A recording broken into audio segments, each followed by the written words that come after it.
పరమాత్మునిలో లీనం పగలూరే ధ్యానం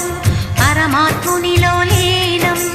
ఆనందమే ఆహారం చేదు చెట్టు నీడయే గురుపీఠం